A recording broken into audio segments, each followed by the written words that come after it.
प्रबोधन नाही तर प्रबोधनाच्या पुढे एक पाऊल परिवर्तन असतं. ते परिवर्तन होईल ज्या परिवर्तनासाठी संपूर्ण आयुष्य विश्वरत्न डॉक्टर बाबासाहेब आंबेडकर यांनी तुम्हासाठी खर्ची केलं. ज्या परिवर्तनासाठी भगवान बुद्ध यांनी संपूर्ण आयुष्य प्रबोधन नव्हे तर प्रबोधनाच्या पुढे एक पाऊल परिवर्तनाचं असतं, त्या परिवर्तनासाठी आपलं संपूर्ण आयुष्य दिलं. ते परिवर्तन म्हणजे नेमकं काय असतं येणाऱ्या एका तासामध्ये मी तुम्हाला सांगणार.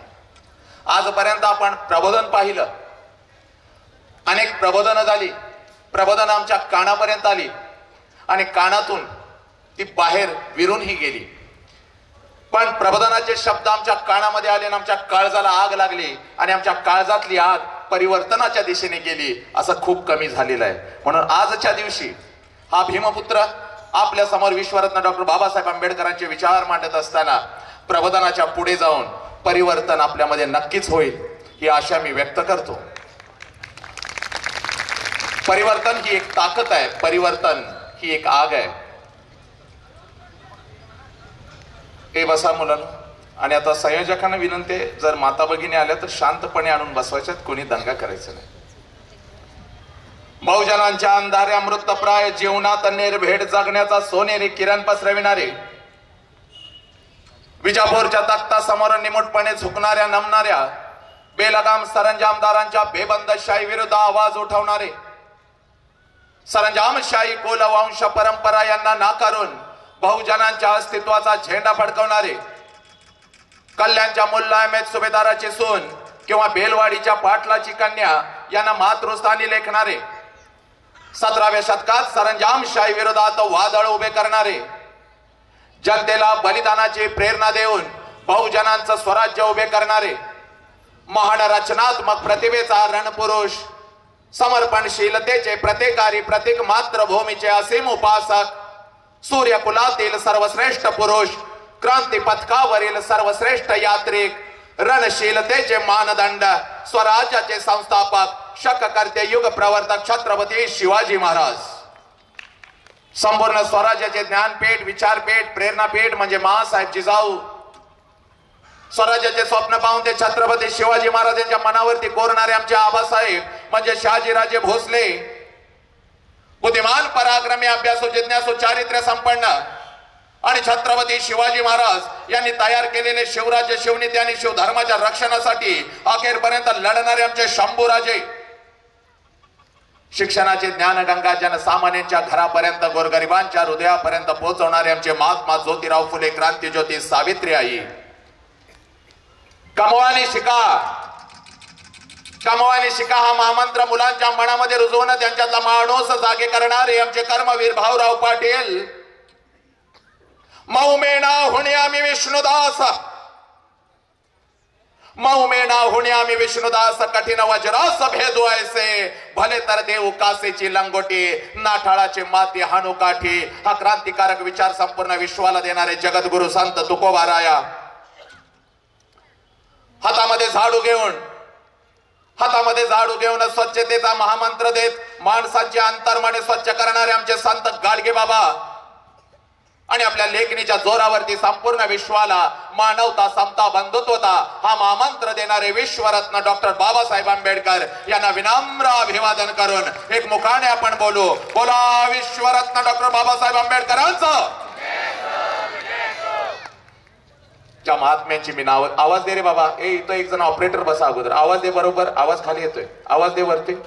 आणि सगळ्या माता भगिनींना माझ्याकडे बघायचं, तिकडे बघायचं नाही. कोण येतंय, कोण कुठे जातंय, बसतंय. ठीक आहे, मी तुमच्यासाठी आलोय ना, 1000 किलोमीटरचा प्रवास दूर करून मी तुमच्यासाठी आलोय. तुम्ही माझ्याकडे बघायचं. काही झालं तरी आपला घोळ हाच झालाय वर्षानुवर्षे. जे आपल्या ताटामध्ये आहे त्याच्याकडे आपलं लक्ष नसतं, नको तिकडे आपलं लक्ष असतं, म्हणून परिवर्तन होईना झालंय. हे अगोदर तुम्ही समजावून घ्या. माझ्याकडे काय आहे, विश्वरत्न डॉक्टर बाबासाहेबांनी आम्हाला काय सांगितलं, काय सांगितलं वामन दादा कर्डक याने, जकडबंद पायातले साकळ दांड तटातट तोट तुटले तो ठोकताच बंड झाले गुलाम मोकळे भीमा तुझ्यामुळे झाले गुलाम मोकळे भीमा तुझ्यामुळे जखडबंद पायातले साखळदंड कोणते होते साखळदंड धर्माचे होते का वंशाचे होते का भेदभावाचे होते का उच्च नीचतेचे होते का कोणते होते हे साखळदंड आम्हाला नाही कळालं आम्हाला परिवर्तन नाही कळालं अरे काय सांगितलं माझ्या वामनदादा कर्डक यांनी हे जखडबंद पायातले साखळदंड तटातट तुटले तू ठोकताच बंड झाले गुलाम मोकळे भीमा तुझ्यामुळे वर्षानुवर्ष वर्षानुवर्ष ज्या बेड्या जखडलेल्या होत्या ज्या गुलामीमध्ये आम्ही जगत होतो हे मातानो हे बंधुनो अगोदर ऐका तुम्ही कोण आहात हे कळालं पाहिजे हे विश्वरत्न डॉक्टर बाबासाहेब आंबेडकरांचं हे खऱ्या अर्थानं बलिदान काय आहे हे आम्हाला कळालं पाहिजे आऊ जिजाऊचं बलिदान काय आहे हे आम्हाला कळालं पाहिजे माझ्या सावित्री आईचं बलिदान काय आहे हे आम्हाला कळालं पाहिजे माझ्या रमाईचं बलिदान काय आहे हे आम्हाला कळालं पाहिजे रमाई आम्हाला बोलता येते रमाई आम्हाला लिहिता येते पण रमाई आम्हाला जगता येत नाही लक्षात घ्या विश्वरत्न डॉक्टर बाबासाहेब आंबेडकर आम्हाला लिहिता येतो बाबासाहेब की जय आम्हाला म्हणता येतं पण बाबासाहेब आम्हाला जगता आले नाहीत हे ते ज्या वेळेला जगता येतील बाबासाहेब त्यावेळेला खऱ्या अर्थानं परिवर्तन होणार आहे आणि म्हणून सांगतो जर त्या काळामध्ये या युग पुरुषानं बंड ठोकलं नसतं त्या काळामध्ये हा युग पुरुष तुमच्या आमच्यासाठी उभा राहिला नसता तर मातानो कदाचित आम्ही इथं बसलो नसतो लक्षात घ्या हे पिढ्यानपिढ्या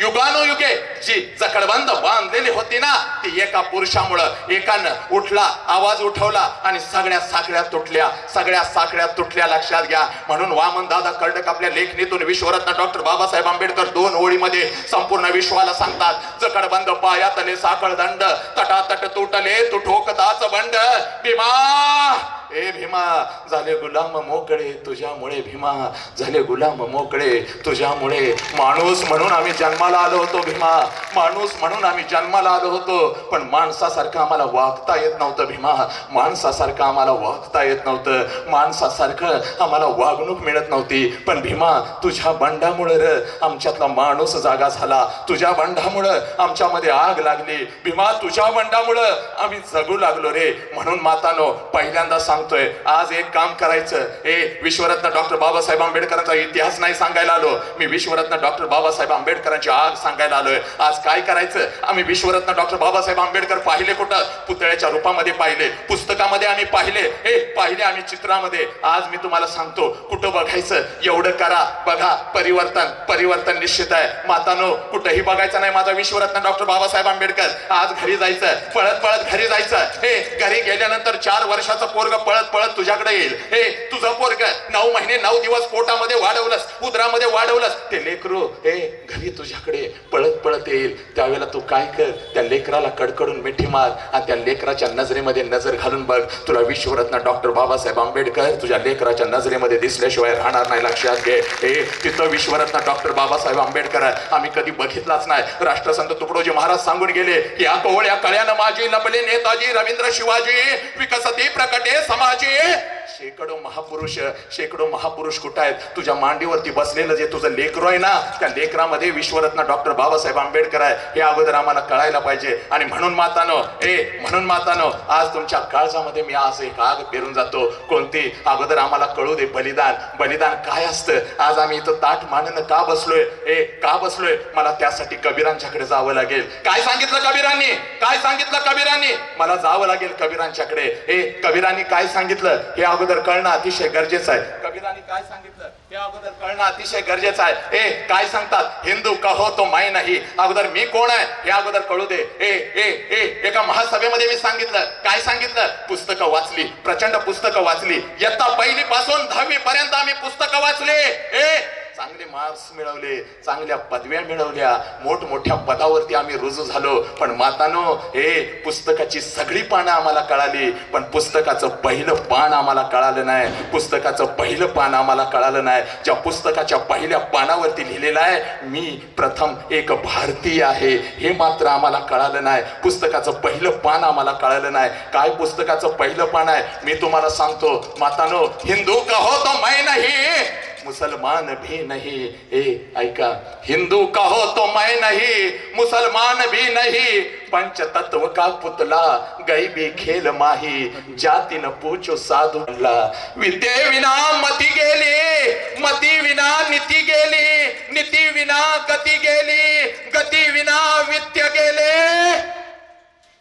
वित्य विना शूद्र खचले। इतके अनर्थ एका विद्येने केले। मला सांगा, आम्ही जागा आहोत का? आम्ही जागा झालो का? बुद्ध जयंतीला आम्ही फक्त जागा झालो का?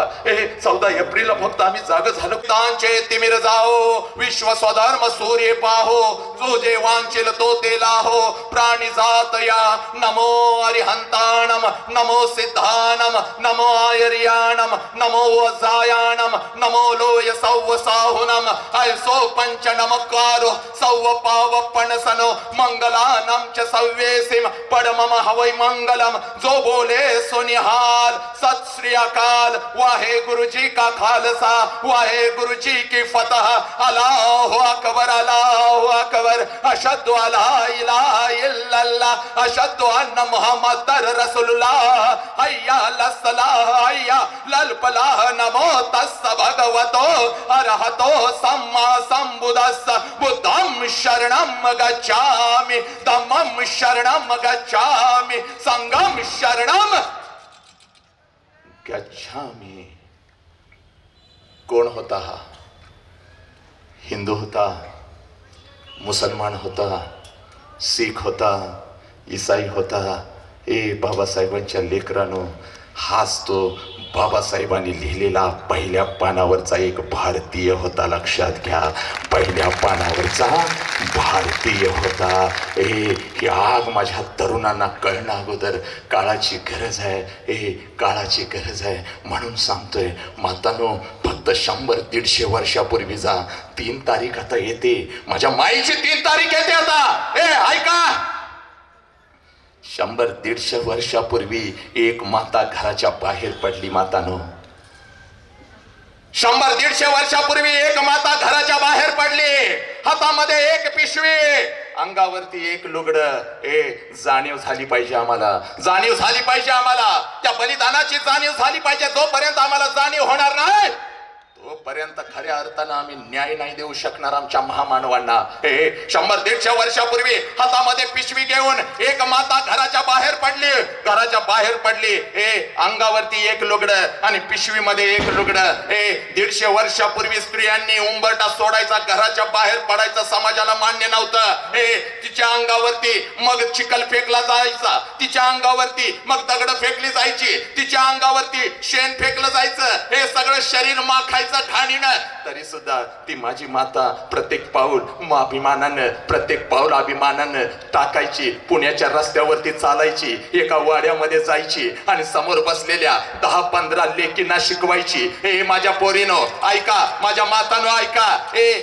समोर बसलेल्या 10-15 लेकींना शिकवायची. अंगावरचं माखलेलं, शेणानं माखलेलं लुगडं बदलायची, पिशवी मधलं लुगडं अंगावरती चढवायची आणि समोर बसलेल्या त्या लेकींना शिकवायची. ती सावित्री आहे, 150-200 वर्षापूर्वी घराच्या बाहेर पडले.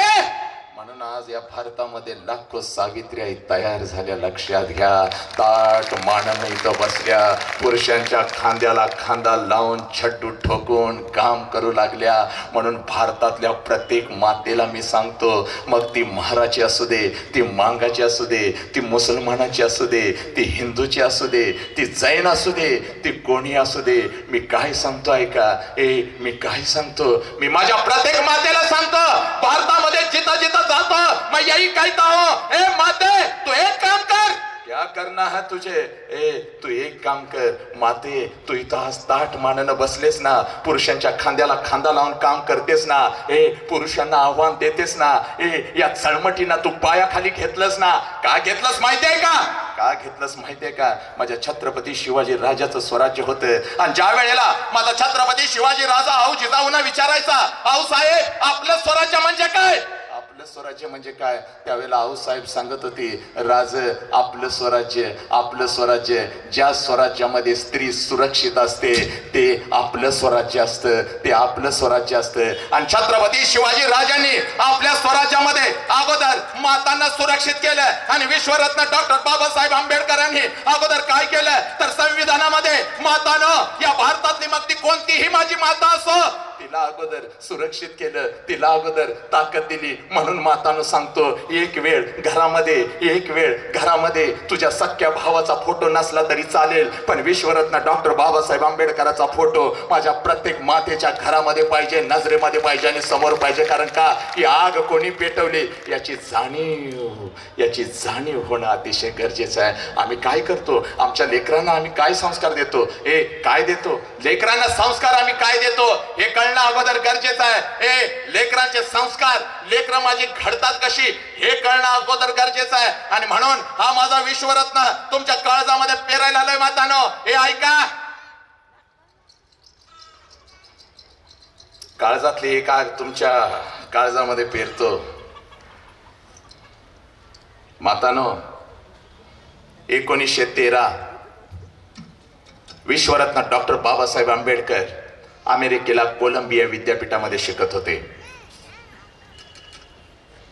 1913 विश्वरत्न डॉक्टर बाबासाहेब आंबेडकर अमेरिकेला कोलंबिया विद्यापीठामध्ये शिकत होते. आणि माई रमाईनं एक पत्र विश्वरत्न डॉक्टर बाबासाहेब आंबेडकरांना लिहिलं. ते पत्र मी फक्त तुमच्या समोर ठेवतो.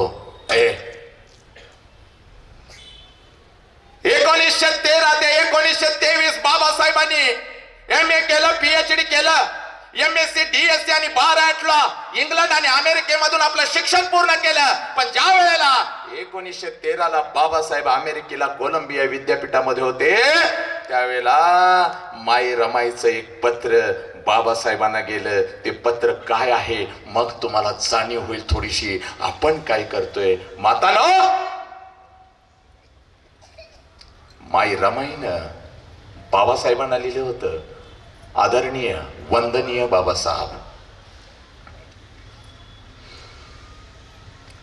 शिक्षणासाठी आपण अमेरिकेला गेलात, कारण या 4 भिंतीचा संसार आपल्याला कधीच मान्य नव्हता.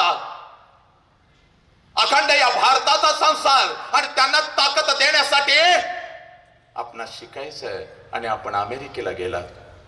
पण जेव्हा आपण अमेरिकेला गेलात तेव्हा बाबासाहेब मी पोटोशी होते. 4 महिन्याचं बाळ माझ्या उदरामध्ये वाढत होता. हो, 4 महिन्याचं आपलं बाळ माझ्या उदरामध्ये वाढत होत. आणि जेव्हा आपण अमेरिकेला गेलात तेव्हा मी त्या बाळाला जन्म दिला. पोरग झालं बाबासाहेब, आणि त्याचं नाव मी रमेश ठेवलं. आपला रमेश बाबासाहेब, आपला रमेश. पण बाबासाहेब, पत्र वाचल्यानंतर हातातलं पुस्तक मात्र खाली ठेवू नका. कारण एका आईच्या नात्यानं एका बापाला सांगणं गरजेचं आहे. एका आईच्या नात्यानं एका बापाला सांगणं गरजेचं आहे. म्हणून बाबासाहेब हे पत्र मी तुम्हाला लिहिते. बाबासाहेब, म्हणून बाबासाहेब हे मी पत्र तुम्हाला लिहिते. बाबासाहेब, उद्या याल, 2 वर्षांनी याल आणि रमेश म्हणून हाक माराल. मला माहिती आहे रमा, रमेश दिसत नाही ग मला. तुम्ही मला विचारा, मला माहिती आहे. म्हणून बाबासाहेब, एका आईच्या नात्यानं एका बापाला सांगणं अतिशय गरजेचं आहे. म्हणून बाबासाहेब हे पत्र तुमच्या चरणी. पण पत्र वाचल्यानंतर हातातलं पुस्तक मात्र खाली ठेवू नका.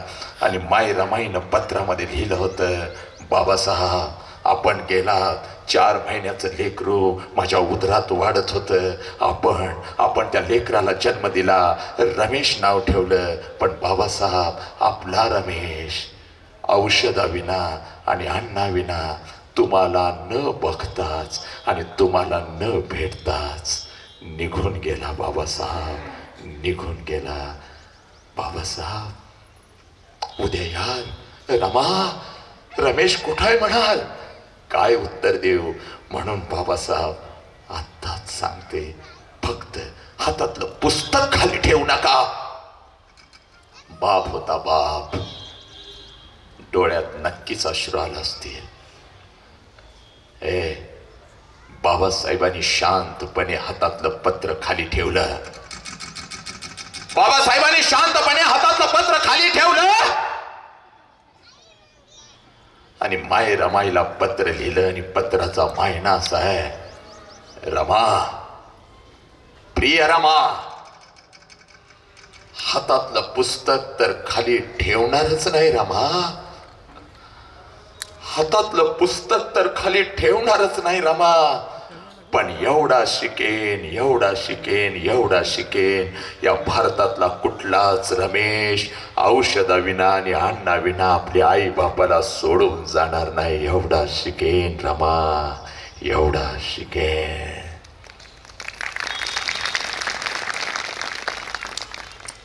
तुम्हा आम्हाला दिलेलं बाबासाहेबांचं वचन बाबासाहेबांनी पूर्ण केलं.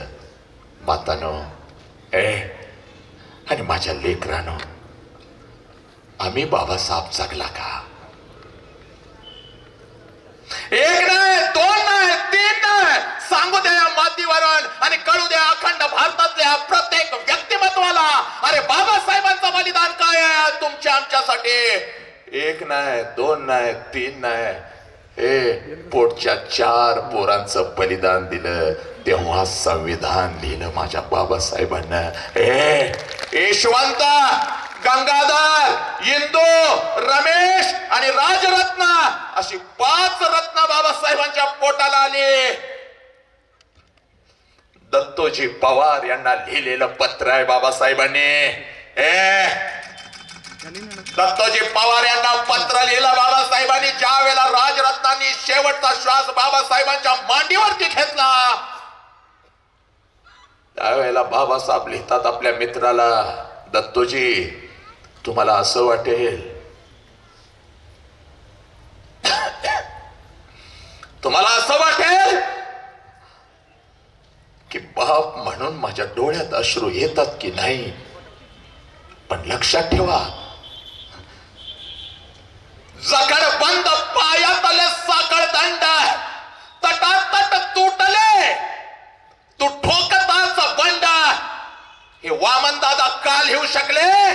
कारण पोटच्या 4 पोरांचं बलिदान बाबासाहेबांनी पचवलं. तुमच्या आमच्यासाठी माझा बाबासाहेब जगला म्हणून. आणि म्हणूनच ही काळाची गरज आहे, समजणं काळाची गरज आहे. आज आम्हाला संविधान पाठ आहे, तोंड पाठ आहे, पण बाबासाहेब आम्हाला जगता येत नाही. माझ्या पोरानं, जय भीम म्हणणं सोपं आहे, पण बाबासाहेब जगणं अवघड आहे. जय शिवराय म्हणणं सोपं आहे, पण छत्रपती शिवाजी राजा जगणं अवघड आहे. मला सांगा, आपण काय आहोत? बघा एकदा स्वतःकडे बघा मातानो.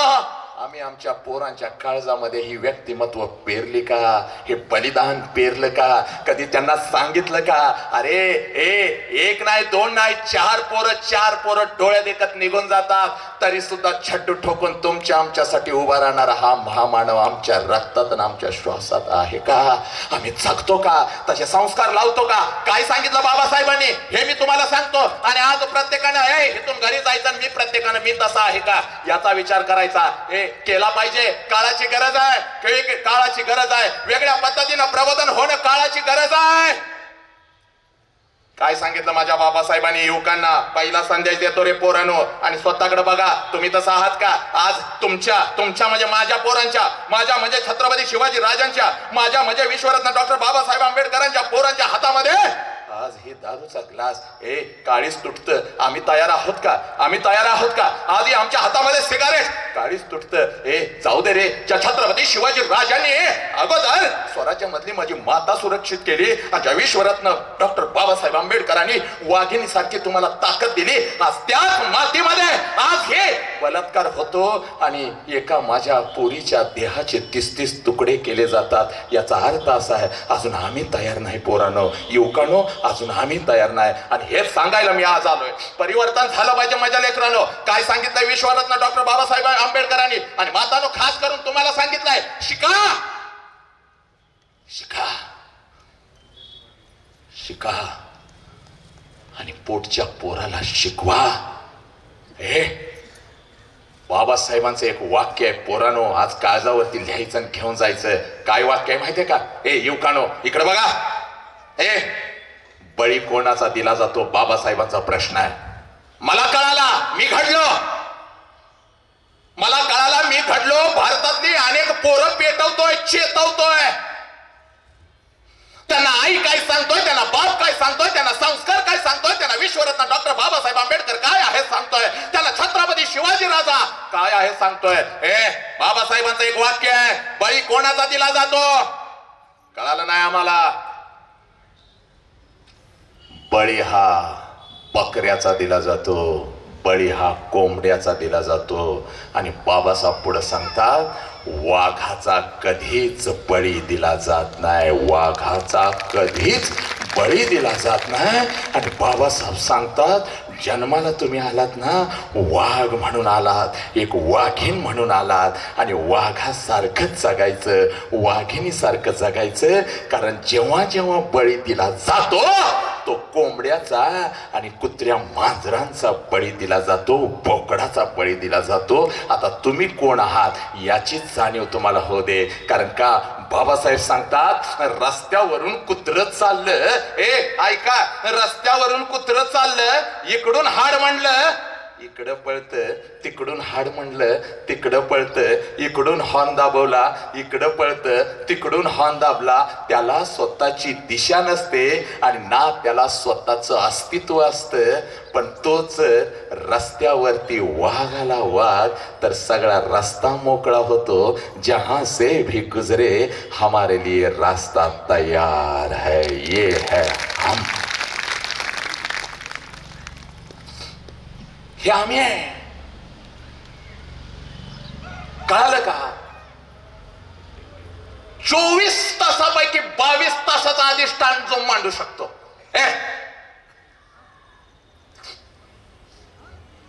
24 तासापैकी 22 तासाचा अधिष्ठान अभ्यासाचा. पोरग घरातला किती वेळा अभ्यासाला बसतं ग माते? खरं सांग, किती वेळ बसत? मला जरा विचारू दे आज प्रश्न. लय आलासा चला चला चला बाबासाहेबाला भेटायला. घरातल्या बाबासाहेबाचं काय ते तुझं ऐकतं तर का? इकडची गँग तर तुम्हाला काय सांगायचाच अर्थ नाही. तुम्ही नुसतंच बाहेर आहे, आपण लय डॉन, आपला लय वट आहे. काय पोरग किती कसं करता पोरांना, कसं करता? बस की गप की करके अभ्यास, बस की दिन थोबड. अजून माझा स्वयंपाक करायचा एक नाही, बस की खाली का लागलेच बोंबलायला. अजून एक माझी मालिका एक नाही, बस तरी ती हसते. शेवटी पर्याय तुमचा शस्त्र काढताय. बाच्या वळणाव गेलायस ना आलाय का? बस की ग बाच्या वळणाव गेलायस. त्या पोराला बापानं यायचं, त्या पोराला म्हणायचं आईच्या वळणाव गेला आहेस. आजीनं याचं म्हणायचं आमच्या खानदानातच असला कोण नव्हता. सगळं शोध लागलं, पोरांना कळलं आम्ही नेमकं गेलोय कोणाच्या वळणावरती, नेमकं आमचं हाय काय. कशी का बसवली 2 मिनिटात, पळत होती इकडं तिकडं. संस्कार काय दिले आम्ही? का आम्ही फक्त सांगणार माझे बाबासाहेब 24 तासापैकी 22 तासात 24 तासापैकी 22 तासाचा अधिष्ठान मांडून बाबासाहेबांनी अभ्यास केला. आम्ही घेणार कधी हा वसंत अंकारे? खरोखर खरोखर सकाळी 9ला बसलो की दुसऱ्या दिवशी सकाळी 9ला सुटायचा. अभ्यासाला बसला की 9ला, सकाळी 9, दुसऱ्या दिवशी 9. मध्ये 2 तास फक्त इकडं तिकडं आंघोळ पाणी हे ते चहा नाश्ता जे काय असेल आपल्या नैसर्गिक विधीसाठी. बाकी 22 तासाचा अधिष्ठान जर बाबासाहेबांनी मांडलं होतं तर ते मांडल्यानंतर मला काय होतं, मला अनुभवायचं होतं, त्याची अनुभूती घ्यायची होती. आणि मी मांडतो मी बसतो. आपण मांडता का? राहू दे 22 तास, 10 तास राहू दे, 10 तास, 5 तास हे घ्यायचं आहे. हे आतमध्ये आपण उतरलो पाहिजे. तोपर्यंत बाबासाहेब सांगतात, हे ऐका, या गोष्टी तुम्हाला कळणं गरजेचं आहे. जर बाबासाहेब सांगतात मी 24 तासापैकी 22 तासाचा अधिष्ठान मांडत होतो, तर शरीर कसं होतं मग बाबासाहेबांचं? खंबीर पाहिजे तुमचं शरीर. भगवंतानी दिलेलं हे, या ब्रह्मांडाने तुमच्या समोर मांडलेलं हे शरीर, हे शरीर हा बाबासाहेब समजावून घेणं काळाची गरज आहे. मी तुम्हाला सांगू का पोरांनो, 1 मिनिटामध्ये सांगतो, जास्त वेळ मी तुमचा घेणार नाही, कारण आपल्या प्रत्येक घरामध्ये पोरगा आहे. आता ऐका, हे कधी आम्हाला कळालं नाही, हे कधी आम्हाला सांगितलं नाही, हे कधी आम्ही वाचलं नाही, आणि वाचलं तर कधी आम्ही आचरणात आणलं नाही. हे बघा, MA PhD बाबासाहेबांनी कोलंबिया विद्यापीठातून केली. अतिशय महत्वाचा विषय. MA आणि PhD बाबासाहेबांनी कोलंबिया विद्यापीठातून केली. त्यानंतर बाबासाहेब इंग्लंडला गेले आणि तिथून बाबासाहेबांनी MSc DSc आणि बार ॲट लॉ या 3 पदव्या बाबासाहेबांनी घेतल्या. सयाजीराव गायकवाड यांची 11.5 पाऊंडची स्कॉलरशिप बाबासाहेबांना मिळाली होती, 3 वर्षासाठी मिळाली होती. बाबासाहेब आंबेडकर अमेरिकेला गेले, MA केला. MA चा प्रबंध बाबासाहेबांनी तिथं दाखल केला, म्हणजे PhD. आणि त्यानंतर बाबासाहेबांनी London school of economic and political science येथे बाबासाहेबांनी प्रवेश घेतला. आणि 3रं वर्ष संपलं, स्कॉलरशिप बाबासाहेबांची संपली, आणि मग मात्र सयाजीराव गायकवाड यांच्याकडे बाबासाहेबांनी एक अर्ज केला की मला पुढचं शिक्षण घ्यायचं आहे. मातानो ऐका, संघर्ष काय असतो. पोरानो, तरुणानो, तुम्ही ऐका, हे बाबासाहेबांनी सांगितलंय ते मी तुम्हाला सांगायला लागलोय. बाबासाहेबांनी अर्ज केला आणि 1 वर्षाची स्कॉलरशिप बाबासाहेबांना वाढवून मिळाली, म्हणजे 4 वर्षाची स्कॉलरशिप बाबासाहेबांना वाढवून मिळाली. आणि Babasaheb London school of economic and political science येथे बाबासाहेब MSc करत होते. आता ऐका पुढे काय झालं. जिगर कशाला म्हणतात? जिगर. आणि आपलं स्वतःचं अस्तित्व, स्वतःच्या अस्तित्वाचा ठसा उमटवणं काय असतंय बघा. 3 वर्षाचं शिक्षण स्कॉलरशिप घेतली, 1 वर्षाची वाढवून मिळाली. पण इंग्लंडमध्ये बाबासाहेबजी शिक्षण घेत होते, MSc DSc. आणि त्याचबरोबर बाबासाहेब ग्रेस इन मधून बार ॲट लॉ म्हणजे वकिलाची पदवी करत होते. आणि इथं मात्र स्कॉलरशिप संपली आणि बाबासाहेबांना स्कॉलरशिप वाढवून मिळाली नाही. धीर सोडला नाही. London school of economic and political science इथल्या संस्थेनं बाबासाहेबांना लिहून दिलं, लिहून आपल्या भीमाला लिहून दिलं की बाबासाहेब, तुम्ही आता जरी भारतामध्ये गेला आणि 2 वर्षानंतर तुम्हाला वाटलं पुन्हा यायचं आहे आणि शिक्षण पूर्ण करायचं आहे, तरी तुम्ही शिक्षण पूर्ण करू शकता. बाबासाहेबांना लेखी दिलं आणि हा आपला भीमा पुन्हा भारतामध्ये आला. सिडनहॅम कॉलेज ऑफ कॉमर्स इथं बाबासाहेबांनी 2 वर्ष नोकरी केली, पैसा साठवला, त्यातला काही पैसा रमाईकडे ठेवला आणि बाबासाहेब पुन्हा इंग्लंडला गेले आणि राहिलेला अभ्यासक्रम माझ्या बाबासाहेबांना पूर्ण केला. आणि MSc DSc आणि बार ॲट लॉ या पदव्या घेऊन बाबासाहेब इथं आला. आणि ज्या वेळेला बाबासाहेब आला त्यावेळेला माहितीये का, ऐका एक गोष्ट, आज पेरतो काळजामध्ये, उगाच जल्लोष नाही पाहिजे, जल्लोषामध्ये ताकद पाहिजे, जल्लोषामध्ये खऱ्या अर्थानं या महामानवांचं जगणं पाहिजे. ऐका, आता पुढे ऐका, घेतल्या पदव्या तर आता या 3 पदव्यांचा कालावधी किती होता आणि तुम्ही आम्ही काय करतोय हे ऐका. 3 वर्षांच्या या पदव्यांचा कालावधी होता. मी पार्टीला जातो ना, तिथल्या पोरांना मी हे सांगतो, अरे बाबासाहेबांच्यामुळे हे स्कॉलरशिप मिळाले, बाबासाहेबांच्यामुळे तुम्हाला शिकायला मिळतंय, बाबासाहेबांना अधिकारी पाहिजेत, बाबासाहेबांना चांगली माणसं पाहिजेत, का घडत नाहीत? ऐका, तुम्ही 6 महिने अभ्यास करता तरी सुद्धा तुमच्या पदरात यश मिळत नाही, कारण संघर्षाच्या जवळ तुम्ही पोहोचला नाही. आणि बाबासाहेबांचा काय संघर्ष होता बघा. MSc DSc आणि बार ॲट लॉ या 3 पदव्या पूर्ण करण्यासाठी त्या अभ्यासाचा कालावधी किती वर्षाचा होता?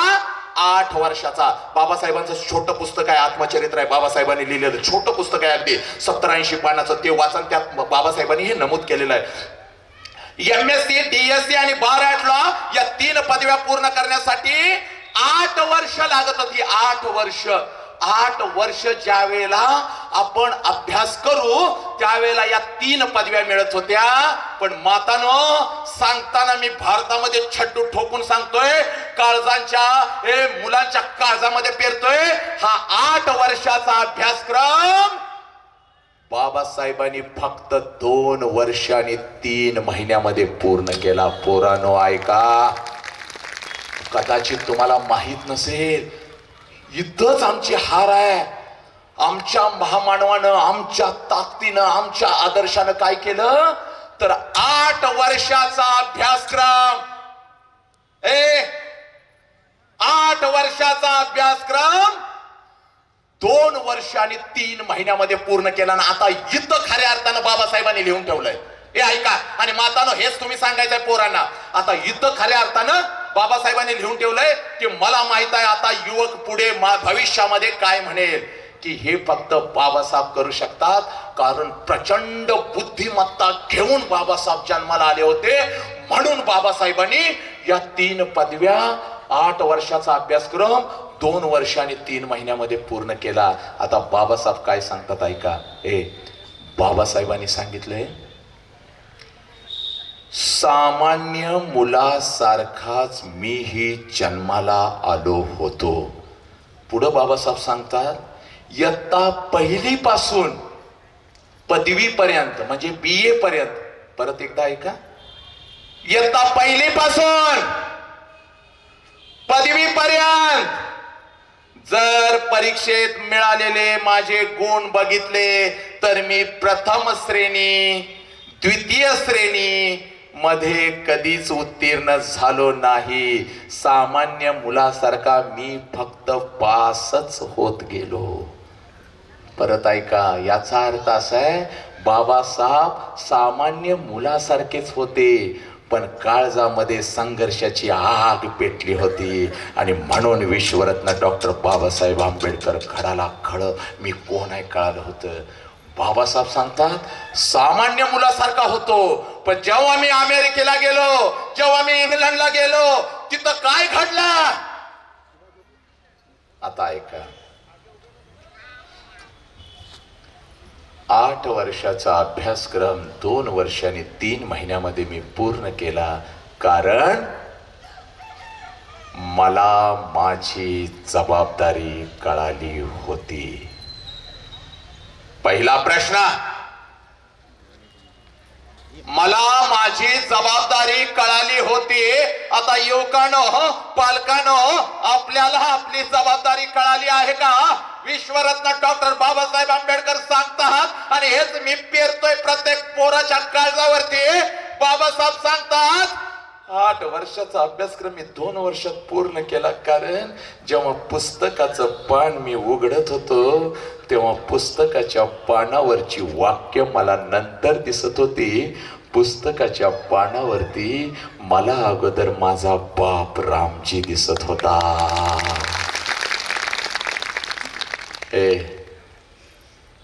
पुरानो, खूप वेदना होतात सांगताना. काय सांगितलंय आमच्या महामानवानं माहितीये? बाकी सगळे इतिहास आम्हाला पाठ आहेत.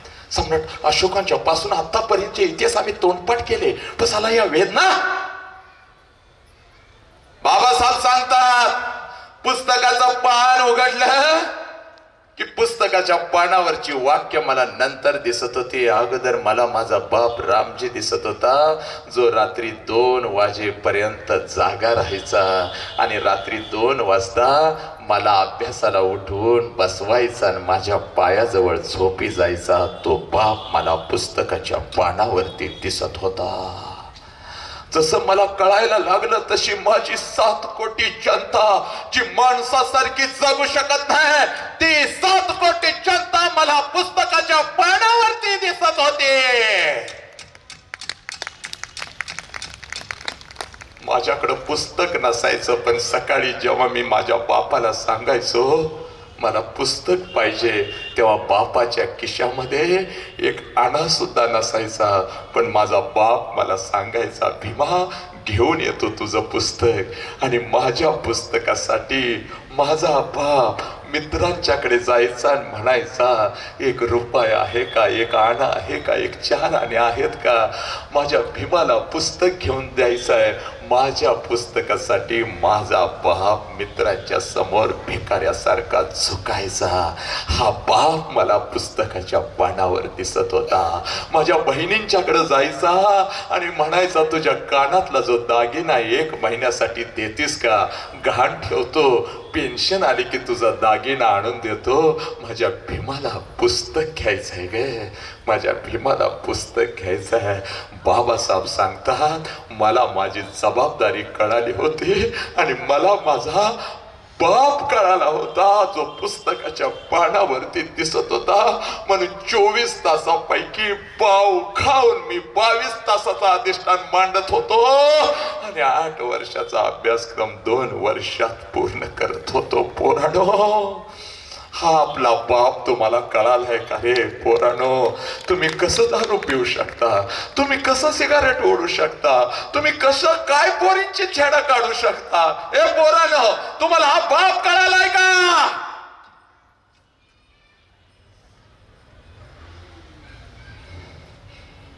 प्रत्येक वर्षी जयंतीची पट्टी दिली म्हणजे आमचं काम संपलं आणि 14 एप्रिलला बाबासाहेब की जय म्हणालो की आमचं काम संपलं. नाही पोरांनो,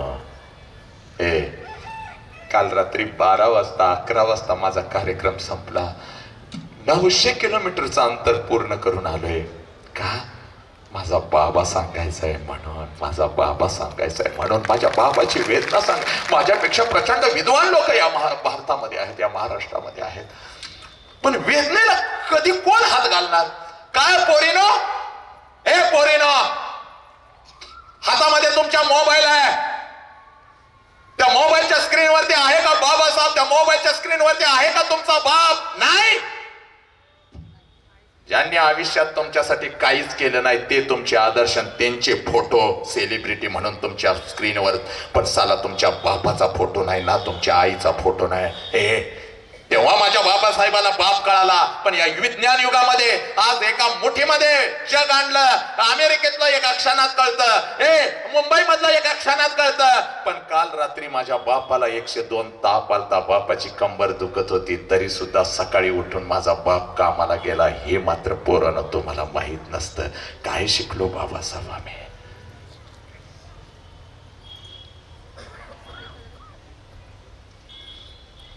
बाबासाहेबांच्या साठी जसे रामजी झुकत होते ना शिक्षणासाठी, तसा तुझा हातातला मोबाईल आहे ना पोरी, तुझ्या हातातला मोबाईल आहे ना, अजून तुला मी सांगतोय आर्थिक स्थिती आपली खूप कमजोर आहे पोरीनो. अजूनही आपला बाप 15-15 तास काम करतोय बाहेर, आणि बाहेर काम करत असताना बाप सारखा आईला फोन करतो, पोरगी घरी आली का, पोरग घर आलं का, पोरग घरी आलंय तर जेवलं का, झोपलं का, पोरगी कॉलेजला गेली होती व्यवस्थित घरी आले का. पोरी, आज ही आपला बाप अजून आर्थिक अडचणीत आहे, आणि तुझ्या हातात जो मोबाईल आहे ना, जो मोबाईल घेऊन तू फिरतेस ना नालायक, तो मोबाईल बापाला मागितलास ना, तो आईला सांगतेस ना मला मोबाईल पाहिजे मम्मी, नाहीतर मी अभ्यास करणार ना. रात्री बाप जेवायला बसतो तेव्हा आई हळू सांगते, अहो ऐकलं का, सगळ्या पोरींच्याकडे मोबाईल आहे, आपल्या पोरगीला पण अँड्रॉइडचा मोबाईल घेऊन द्यावा लागेल. पोरगी शिकणार नाही म्हणते. पोरे, आईची शपथ घेऊन सांगतो ग, मला बाबासाहेब कळाला म्हणून मी तुला हे सांगतोय. आईची शपथ घेऊन सांगतो, जेवणाच्या ताटावर बाप बसलेला असतो, एक घास मुखात असतो, एक घास हातात असतो, आणि जसं ऐकतो पोरगीला मोबाईल घेऊन द्यावा लागेल नाहीतर अभ्यास करत नाही म्हणते. तोंडातला घास कसा तर गिळतो, हातातला घास त्याला ताटातच ठेवतो, भरलेल्या ताटावरून उठतो, कुठल्या तर मित्राकडे जातो, कुठल्या तर मित्राकडे जातो आणि मित्राला म्हणतो, माझ्याकडे एक 5,000 रुपये आहेत, एक 10,000 रुपये एका महिन्यासाठी उसने देशील का? पोरगीला मोबाईल घेऊन द्यायचा आहे. पोरी,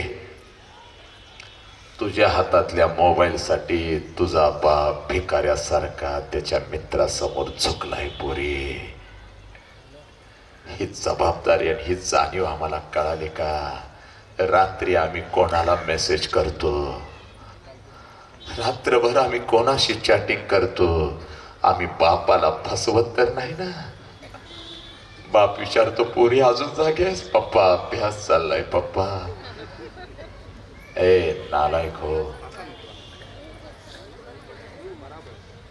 जाग व्हा, जाग व्हा. तुम्हाला सांगू का का सांगतोय मी हे? अरे आत्ताची स्थिती मी माझ्या बाबासाहेबांच्या जीवनाशी का जोडतोय? आता ऐका. लय भोगलंय, लय सहन केलंय म्हणून ताकद आली आज.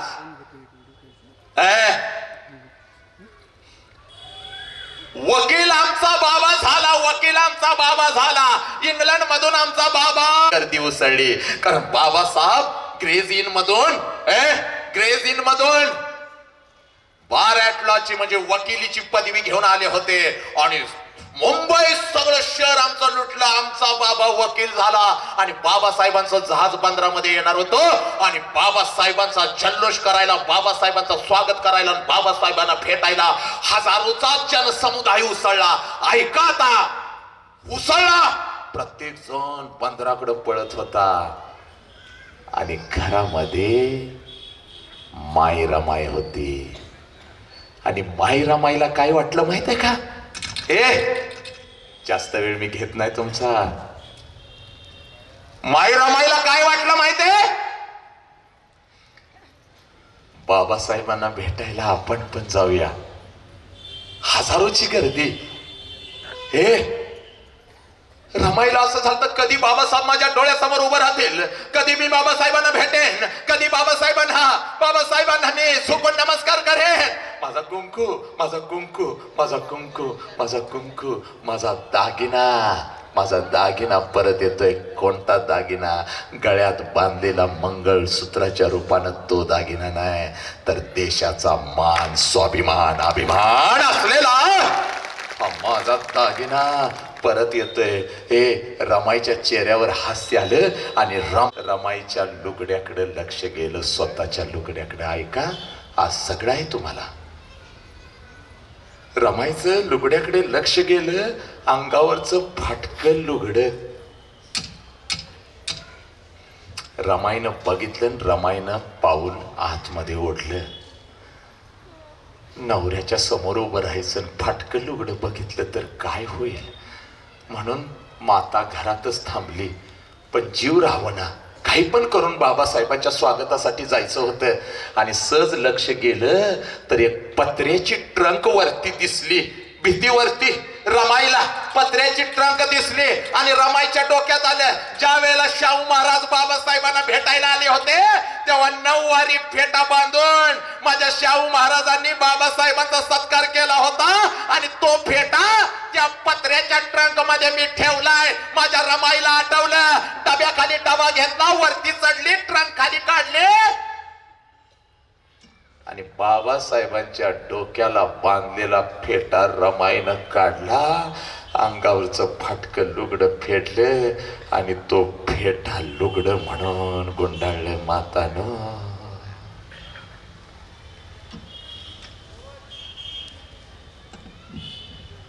नाही माहिती आम्हाला हे. आमच्या घरात आज 50-50 साड्या आहेत. आम्हाला समाजाशी काही घेणं देणं नाही. तो फेटा गुंडाळला लुगडं म्हणून आणि माई रमाई गेली बाबासाहेबांच्या स्वागताला. हजारो लोकांचा जनसमुदाय. आणि बाबासाहेब बंदरातून उतरल्यानंतर स्वागत स्वीकारत गरुडासारखी नजर नुसती भिरभिर करत होती. या गर्दीत कुठं माझी रमा दिसते का? या गर्दीत कुठं माझी रमा दिसते का? कारण या ज्ञान सूर्याच्या या तळपत्या उन्हामध्ये स्वतःचा संसार जिनं जाळून घेतला पण माझी साथ सोडली नाही. ती रमा मला कुठं दिसते का? ती रमा मला कुठं दिसते का? नजर भिरभिरत होती. नजर भिरभिरत होती. तसे बाबासाहेबांच्या डोळ्याच्या कडा ओल्या झाल्या. घरी आल्यानंतर बाबासाहेब रमाला म्हणतात, रमा, जगाच्या दृष्टीनं ते लुगडं होतं, पण तुला बघितल्या बघितल्या मला कळालं घरात एकच फाटकं लुगडं, म्हणून माझ्या मस्तकाचा फेटा तू तुझ्या शरीरावरती गुंडळलास, मला भेटायला आलीस. त्या हजारोच्या समुदायामध्ये मला तुझी वेदना कळाली होती रमा, आणि म्हणून रमा तुझं बलिदान मी व्यर्थ जाऊ देणार नाही रमा, तुझं बलिदान मी व्यर्थ जाऊ देणार नाही, मी त्याला न्याय देणार रमा. हा आमचा बाबासाहेब.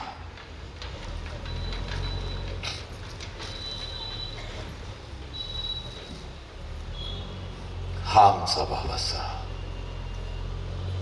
स्वाभिमान कुठून शिकला माहितीये का तुम्हाला? एका मिनिटामध्ये सांगतो. बाकी बाबासाहेबांचा इतिहास, बाबासाहेबांनी पक्ष कोणता स्थापन केला, बाबासाहेबांनी काय लिहिलं, पुस्तक घ्या वाचा, सगळं मिळेल. पण जेवढं मी सांगितलं ते एकाही पुस्तकात तुम्हाला मिळणार नाही. हे तुम्हाला माहितीये? तुम्हाला माहितीये स्वाभिमान? कबीर यांना गुरु मानलं, महात्मा ज्योतिराव फुले यांना गुरु मानलं, बुद्धांना गुरु मानलं. छत्रपती शिवाजी राजांचा आदर्श होता, संभाजी राजांचा आदर्श होता. ऐका, 9 वर्षाचा पोरग संभाजी राजे, काय आदर्श असतोय एका मिनिटामध्ये घ्यायचा. काय आदर्श असतोय एका मिनिटामध्ये घ्यायचा. जास्त वेळ मी लावत नाही.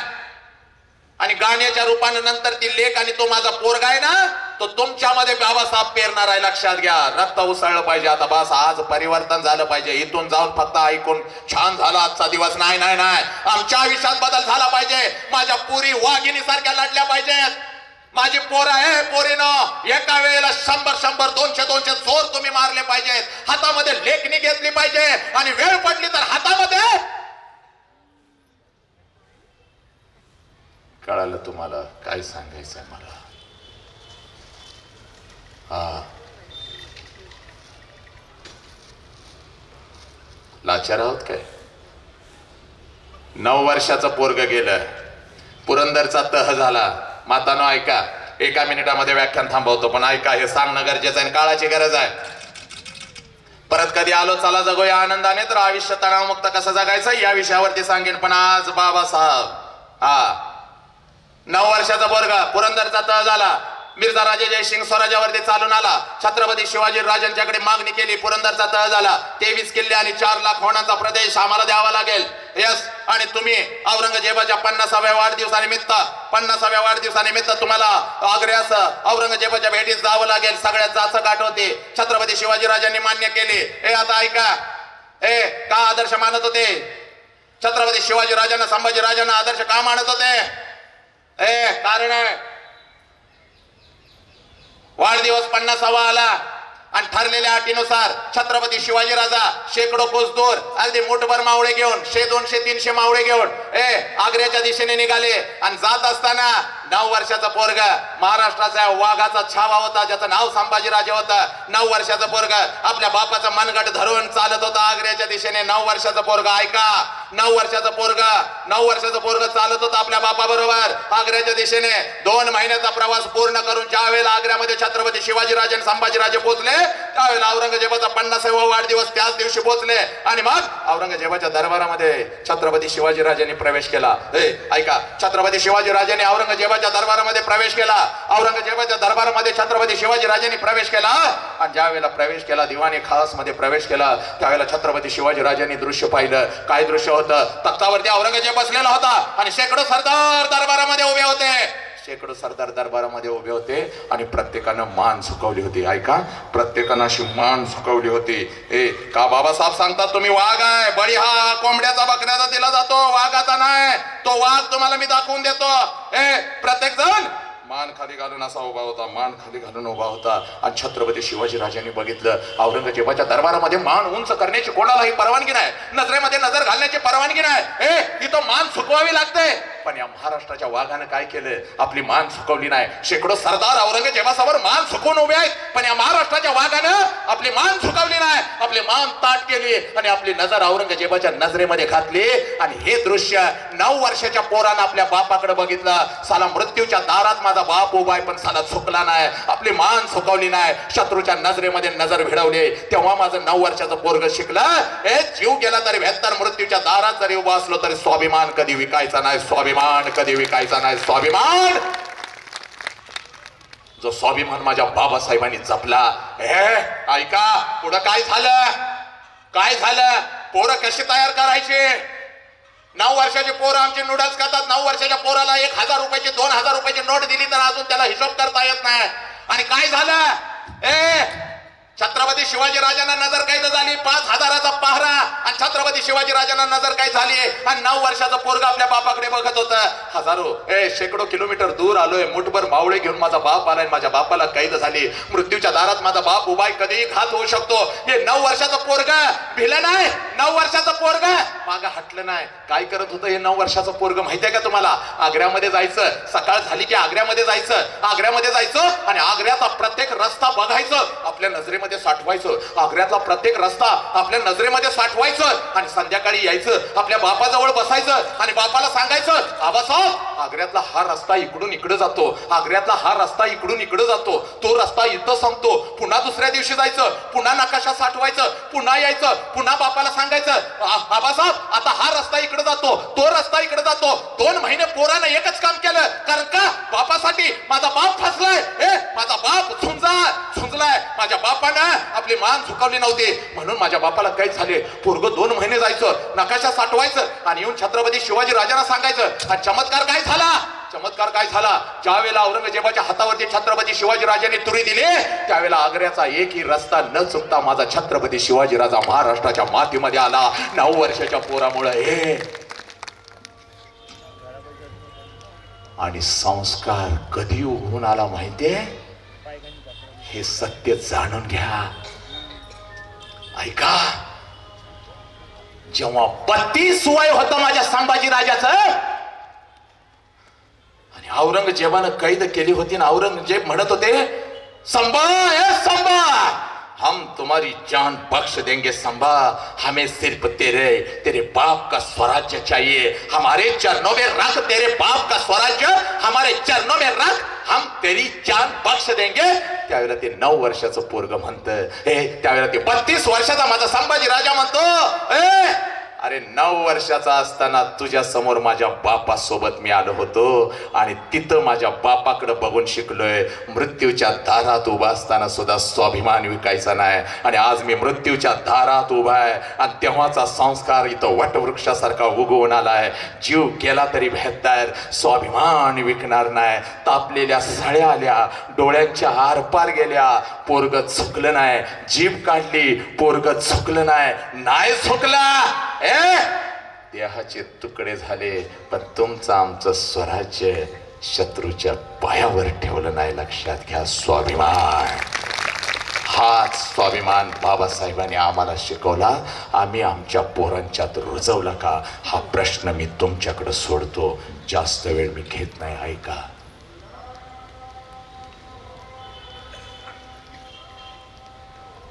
नाही,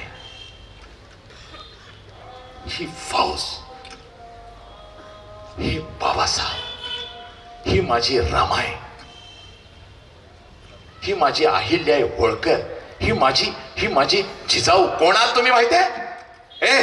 शील सत्यप्रियता शस्त्रप्रयोग स्वराज्य स्वप्न, शील सत्यप्रियता शस्त्रप्रयोग स्वराज्य स्वप्न, विजय कांक्षा, विजय लक्षणा, विजय वर्धिनी, विजयांना बळ देणारी प्रेरिका, वाक चातुर्य, गांभीर्य, दक्षता, मनोधैर्य, निर्भयता, कुल कन्या, कुले धन्य, मैतान वया, जगदंबा, आदिशक्ती, राष्ट्रमाता.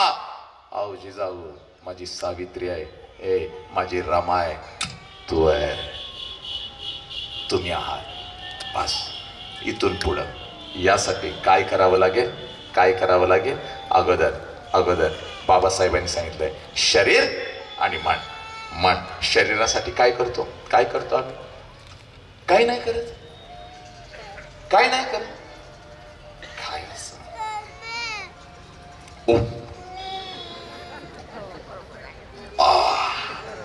सकाळी उठलो, का गेला नाही रे तिसऱ्या लाटेत? नाही का तुमच्या फोटोला हार लागलं नाहीत म्हणतो मी.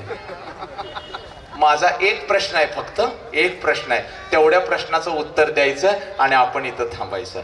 मला सांगा, एक अतिशय, मी प्रत्येक व्याख्यानात हे महत्वाचं आहे ते सांगतो आणि मगच माझं व्याख्यान थांबवतो आणि सगळ्यांनी विचार करायचा आहे. आता या महामानवांना त्यांचं आयुष्य काय माहितीये का? पुनर्वित्तम पुनर्मित्रम पुनर्भार्या पुनर्मही एतम येव पुनर्लभ्यते न शरीरम न जीवन पुन्हा पुन्हा. सगळं परत मिळेल बघ. अंगावरची पांढरी साडी एवढी चांगली आणून दिल्या नवऱ्याने, काय तर करायला गेली, स्टर करून फाटली, परत मिळेल. नवऱ्याला नुसतं सांग आवाज चढवून, पाहिजे लगेच देतोय आणून. मिळाली म्हणून समज. गळ्यामध्ये एखादा दागिना आहे, हरवला, लाख रुपयाचा आहे, हरवला, जरा बोल, आणून देतोय बघ, सगळं मिळतंय. मोबाईल हातातला 50,000चा आहे, हरवला, तुटला फुटला, पोरानो मिळतोय बघा. एखादी गाडी चोरीला गेली, 2 लाखाची होती, परत आणता येते बघा. या सगळ्या गोष्टींना वंशमोर आहे. बाबासाहेब काय सांगतात? या सगळ्या गोष्टींना वंशमोर आहे. पण हे आयुष्य एकदाच मिळतं. या आयुष्याला वंशमोर नाही. साला एकदाच मिळतं. भरभरून जगलं पाहिजे आणि कर्तृत्वानं सिद्ध केलं पाहिजे. पुढे काय सांगतात? सुतो वा सुतपुत्रो वा यो वा को वा भवाम्यहम दैवयत्तम कुले जन्म मदायत्तम तू पौरुषम. अतिशय सुंदर. हे एका मिनिटामध्ये सांगतो, मी इथं थांबतो. काय सांगितलं? जन्म तुझ्या हातात होता का? बाबासाहेबांचा जन्म बाबासाहेबांच्या हातात होता का?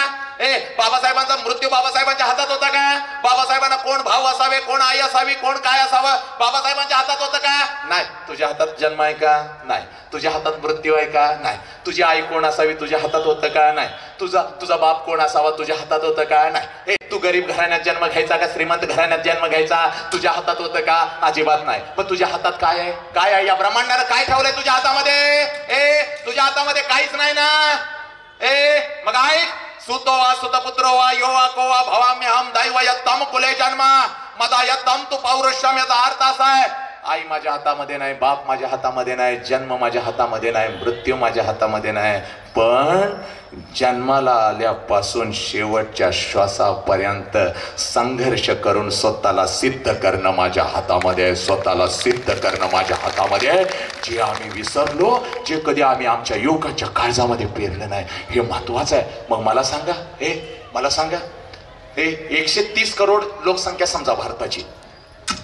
5 मिनिटामध्ये व्याख्यान थांबवायचं आहे. 130 करोड लोकसंख्या आपल्या भारताची समजा. त्यातले 30 करोड वरचे सोडून द्या, 100 करोड पकडा. 100 करोडामधल्या अजून 20 करोड कुठं तर जातात समजून द्या. 80 करोड समजा. म्हणजे रोज रात्री 80 करोड लोक तर झोपतात. मान्य करताय? बाकीचे रातपाळीला जात असतील, काय करत असतील, काय वटवागळ झोपतच नसतील, जे काय असेल ते. ऐका, तर आता 80 करोड किंवा 100 करोडचा रेशो पकडा. आज रात्री झोपतात. ओके, आज रात्री झोपतात. आता मला सांगायचं, शिकलेली लोक आहे आपण, बाबासाहेबांची पोर आहे, खोटं बोलायचं नाही. आज रात्री या भारतात जेवढी लोक झोपतात तेवढी दुसऱ्या दिवशी उठतात का? शिकलेली लोक आहे. प्रश्न माझा समजावून घ्यायचा, कारण इथंच आयुष्याचं उत्तर आहे. जेवढी लोक रात्री टाकल्या बस खाली, बस तिथं कुठं चाललास? काय लग्न आहे काय माझं? का साखरपुड्याला आलाय? बस जरा 4 वाक्य पडू द्यात कानावर नीट. चालले उठले पळत चालले, बस. ऐका, जेवढी रात्री झोपतात तेवढी दुसऱ्या दिवशी सकाळी उठतात का? फक्त गुगलला टाका मृत्यूचा पर मिनिटाचा भारतातला रेशो, किंवा एका तासात भारतात किती लोक मरतात हा रेशो बघा. जेवढी झोपतात तेवढी सकाळी उठत नाही, झोपेतच कसं. आत्ताचा रोग कसा आहे? बायको म्हणते 4 पर्यंत हालत होत, तू नुसती आत गेलंय बघ, काय उपयोग नाही. मग आता तुम्हाला प्रश्न आहे, जर तुम्ही रात्री झोपला, हे ऐका आता, हे मी सांगतोय याचा अर्थ असा नाही की माग जे सांगितलेलं बलिदान विसरायचं नाही बरं का. ते काळजातच आहे. आता जर तुम्ही रात्री झोपलाय आणि सकाळी तुमचा डोळा उघडला, तुम्ही बघितलं तीच बायको, तीच पोरं, तेच घर, या मरणाऱ्यांच्या यादीत माझं नाव नाही तर जगणाऱ्यांच्या यादीत माझं नाव आहे. किती मोठा आनंद आहे. जगण्यासाठी आजचा दिवस मिळाला ना. मग कसं उठता रे वटवागळानं तुम्ही? वटवागळं माहिती आहेत ना, डुकराच्या तोंडाची. कसं उठता रे? बाबासाहेब उगाच 24 तास बसत नव्हते.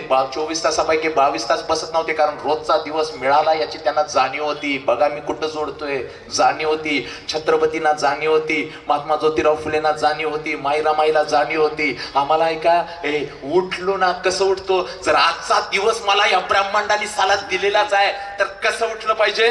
कसं उठलं पाहिजे रे? हॅलो हॅलो हॅलो हॅलो, कसं उठलं पाहिजे? हॅलो, कसं उठलं पाहिजे? आपण कसं उठतो? आपल्याला उठताना जर रस्त्यावरच्या एखाद्या जनावरानं बघितलं तर ते मरून पडल. असला घाण चेहरा आपला असतो. असं गुड नाईट लावून जेवढ्या रात्री डासा मरत नाहीत तेवढ्या डासा सकाळी उठल्यावर तुम्ही तोंड उघडलं की मरून पडतात. पटा पटा पटा. आणि उठताय ते उठताय आणि डायरेक्ट त्या संडासामध्ये जात आहे. आता आपली आर्थिक स्थिती चांगली झालेली आहे, आपण श्रीमंत झालेलो आहे, घरामध्ये ते असं बसायचं संडास पण आलेलं आहे. एकदा का आत जायचं त्याच्यात मोदळा टाकला की तिथं समाधी लावली म्हणून समजा. बायको म्हणत्या कुठं गेलं, मग तिला कळतंय संडासात बसलंय. मग ती बाहेरनं लाता मारत्या, या की बाहेर, आम्हाला पण जायचं आहे, या की. तर हे आत म्हणतंय होईनाच झालंय. अरे नालायका, कसं होईल? अरे तू काय, तुझा किती तणावात जगतयस, कसं होईल? होऊ शकतं काय? नाही होऊ शकत. आणि आता तर एक नवीन स्टाईल आल्या, मोबाईल घेऊनच आतमध्ये. ह्यांना कशानं हाणावं मला कळना झालंय. मोबाईल घेऊन संडासात, आणि तिथं काय एकदा ह्यो मोदळा टाकला, फोन काढायचा आणि तिथनं शुभ सकाळ. तिथनं तुला काय वास बीस येत नाही का बाबा? तुला काय शुभ सकाळ तुझी तिथं आहे का बाबा? तर तिथनं शुभ सकाळ. बर ज्याला पाठवतंय ती त्याच लायकीच. ती कुठल्या तर शहरात कुठल्या तर संडासात सकाळ सकाळी बसलेला असते, त्याला आवाज जातोय तिथं टुई. त्याला कळत नाही कुठल्या इन्स्ट्रुमेंट मधनं आवाज आला, आपल्या का आपण आणलेल्या. मग ती मोबाईल कडे बघताय, ह्याच्यात मेसेज आलाय वाटतं म्हणतंय, आणि मग ती बघतय मित्राचा शुभ सकाळ आलाय, मग ते पाठवतंय खाली शुभ सकाळ, आणि त्याच्या खाली लिहितंय काय करतोयस. आता ह्यानं कसं सांगायचं काय करतोय? तो काय देवपूजेला बसलाय? ह्यानं कसं सांगायचं? मग हे लिहितंय नाश्ता चाललाय. अबे अवलादी, करताय तेच खातायस का काय? किती भरसाटलं राव आयुष्य. अरे आयुर्वेदा काय सांगतो? कुठला माणूस निरोगी, कोणता माणूस निरोगी याच्याकडे लक्ष द्यायचं आहे. जर महामानव समजावून घ्यायचं असतील आणि त्यांच्यासाठी संघर्ष करायचा असेल तर शरीर मजबूत पाहिजे, मन बुद्धी मनगाट, शरीर मजबूत पाहिजे. आलं का लक्षात? कुठला माणूस सकाळी उठल्या उठल्या जो शौचास जातो 3 मिनिटात बाहेर जो येतो, आत गेल्या गेल्या बसायला 2-4 सेकंद बसल्यानंतर पोटातलं सगळं करायला जवळजवळ 1.5 मिनिट डार डार डार डार डार डार डार झालं, स्वच्छ व्हायला 1-1.5 मिनिट, हात पुसून 3 मिनिटात जो बाहेर येतो तो एकदम निरोगी माणूस. खलास. हे 30 मिनिटं बसतय आणि 30 ग्रॅमच्या वर रेशो जात नाही. 70% पोटातच. बस काय जगताय? काय जगताय? काय सांगितलंय? सबमंगल हो. विपश्यना किती लोकांनी केली मला माहिती नाही. किती लोकांनी केली मला माहिती नाही. थांबा जरा, काय झालंय? दोरा आलाय का? कुठं चाललाय? असू दे तिकडे लांब दाखला. बसा. ऐका. तेरा मंगल हो, मेरा मंगल हो, इस विश्व का मंगल हो. जिस माँ ने मुझे जन्म दिया उस माँ का मंगल हो, जिस बाप ने मुझे पाल पोस के बड़ा किया उस बाप का मंगल हो, जिस गुरु ने मुझे ज्ञान दिया उस गुरु का मंगल हो, इस धरती का मंगल हो, उस आकाश का मंगल. सत्यनारायण गोयंका ऐका एकदा, सबका मंगल हो. हे मंगल शब्द आमच्या मनात आहे का? आहे का? कसा आनंदी जीवन होणार? मंगल कधी म्हणाला रे तुम्ही? कधी म्हणालाय का मंगल? नुसतं चेहऱ्यावर. तुम्ही तर पाक मातानो, तुम्ही माझ्या बहिणी आहे. हे ऐका, तुम्ही तर पाक येड लागायची पाळी आल्या भारतातल्या मातांना. किती टेन्शन ग, किती टेन्शन घेतायसा, किती टेन्शन घेतायसा. कुटुंब आनंदी आहे का आमचं? पहिला महामंत्र देतोय, अजिबात जर घर चांगलं कुटुंब व्यवस्थित ठेवायचं असेल तर इकडची जी गँग बसल्या ह्यांच्यावर संशय घ्यायचा अगोदर बंद कर. संशयानं मेलं, तिशीत टकलं झालंय बघ. आता तुला सांगू का, तुझ्याशिवाय ह्याला काळं कुत्र विचारत नाही, काळजी करू नको. ह्याला मस्त वाटतंय आपला लय बाहेर वट आहे, डुक्कार सुद्धा लांबणं जात आहे, ह्याच्या जवळ जात नाही. तू काळजी करू नको, तुझंच आहे. तुला बघायचं असलं तर 2 दिवस फक्त न सांगता माहेरी जा. 200 फोन करते की नाही बघ, 200 फोन करते. इकी ग मला करमना, इकी ग का गेल्यास ग, मग माझ्या पोटाचं हाल होतंय, इकी ग. आंघोळीला गेलं तरी तुला फोन करते, टॉवेल कुठं आहे ग, टॉवेल सापडेना बघ, टॉवेल कुठं आहे ग. आंघोळ झाली की अंडरवेअर सापडेना, कुठं आहे ग. मग तू सांगत्यात, परत आंघोळ करून फिरते, सगळ्या पाक हिंगण घाटामध्ये फिरते. आयला जाडा झालो का काय, जाडा झालो का काय. जाडा कशाचा होतोय? पोराची अंडरपॅन्ट घालून लागलायस फिराय. तुझे सापडल्या कुठं तुला? एवढं सगळं आयुष्य किती सुंदर आहे, किती सुंदर आहे. हा मंगल शब्द कधी म्हणाला का आतून? मंगल, तेरा मंगल हो, मेरा मंगल हो, इस विश्व का मंगल हो. मंगल सब आनंद है, मंगल है भाई. नाही, हे म्हणायला शिका. फेरेन लवली लावून नाही सौंदर्य, किती पण पोतीला लाव. 1.5 इंचाचा थर्रच, 1.5 इंचाचा. मी परवाच्याच व्याख्यानात सांगितलंय, किती पण फेरेन लवली लाव आणि एकदा उन्हातनं फिरून ये, हाय असं डुक्कार परत आहे. बघ लावून. बाबासाहेबांचा पोरगा आहे, सत्य तेच सांगणार. बघ करून बघ. नाही, सौंदर्य खरं काय माहित आहे का? रस्त्यावरून पिशवी घेऊन चालली, शेण चिखल अंगावर पडलं, शेणानं माखली तरी सुद्धा मुलींना शिकवलं, जे चेहऱ्यावरती होतं ते साला सौंदर्य होता. ताराराणी घोड्यावरती बसली, शत्रूवरती वार करत होती, रक्ताच्या चिळकांड्या उडाल्या आणि जे अंगावरती पडलं त्याच चेहऱ्यावरती जे हास्य होतं त्याला सौंदर्य म्हणतात. फटका लुगडं फेडून ठेवला, फेटा अंगावरती घातला आणि माझ्या बाबासाहेबाला भेटायला गेले त्यावेळेला बाबासाहेबांच्याकडे बघून जी हसत होती आणि चेहऱ्यावरती हास्य होतं त्याला सौंदर्य म्हणतात. साला अरे पेशव्यांना सुद्धा जिनं ललकारला आणि स्त्रियांची फौज उभी केली, त्या अहिल्याबाई होळकरच्या चेहऱ्यावरती जे होतं त्याला सौंदर्य म्हणतात. लक्षात घ्या. हा मग कधी जगणार? जगा. इथल्या सगळ्या मुलींना सांगतोय, जेवढ्या ह्या माझ्या मुली, भारतातली बाबासाहेबांची प्रत्येक भारतातली स्त्री ही त्यांची माता होती ना, तशी सगळ्या पोरी महार मांग चांभार ब्राह्मण ढोर काय काय असेल तेवढं 18 पगड जाती सगळे 12 बल देतात. लेकी तुम्ही माझे. आयुष्यात आता एक काम करायचं, जसं बाबासाहेबांना पुस्तकाच्या पानावर बाबासाहेब दिसत होते ना, मी 2 मिनिटात संपवतो. ऐका, तसं तुम्हाला या वसंत या बापाचं सांगणं आहे. काय सांगणं आहे? एक वेळ तू 10वीला, एक वेळ 10वीला 4 मार्क्स कमी पडले तरी चालतील. ऐक, फक्त हसून जायचं नाही. परिवर्तनाच्या वाटेवर उभा आहे आपण. एक वेळ 10वीला 4 मार्क्स कमी पडले तरी चालतील. एक वेळ 12वीला नापास झालीस तरी चालेल. इंजिनिअरिंग करतेस ना, इंजिनिअरिंगचा एखादा विषय राहिला तरी चालेल. MBBS ला ऍडमिशन नाही मिळालं तरी चालेल. 72 बाप छट्टू ठोकून सांगेल, पोरी परत लाड, परत शिक, मी आहे तुझ्या पाठीशी. एखादा गुंठा विकावा लागला तरी चालेल, अजून कर्ज काढावं लागलं तरी चालेल, पण तुला शिकवणार. यस, म्हणून सांगतोय 4 मार्क्स कमी पडले तर चालतील, पण आयुष्यात असं कुठलंच काम करू नका ज्याच्यामुळे तुमच्या बापाला मार मान खाली घालावी लागेल. ऐका, मी बघतोय आणि हे माझ्या पोरींना सांगणं गरजेचं म्हणून सांगतो आणि इथं मी थांबतो. हे ऐका, आपल्या बापाला मान खाली घालावी लागेल असं कुठलंच कृत्य आयुष्यात करू नका. कारण मेल्यानंतर बापाला पुरतात, मेल्यानंतर बापाला जाळतात.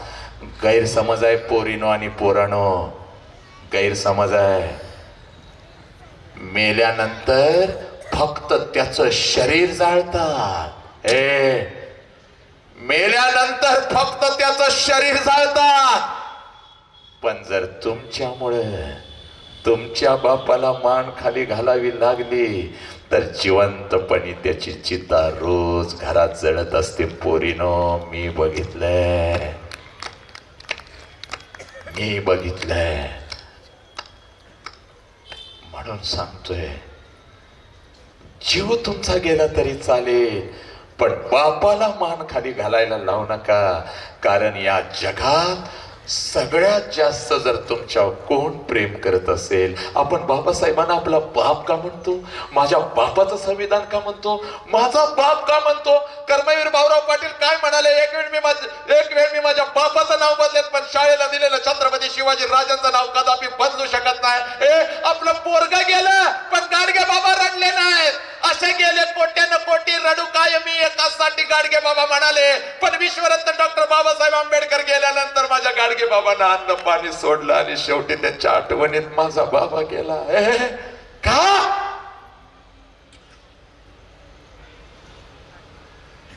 हे सत्य आहे.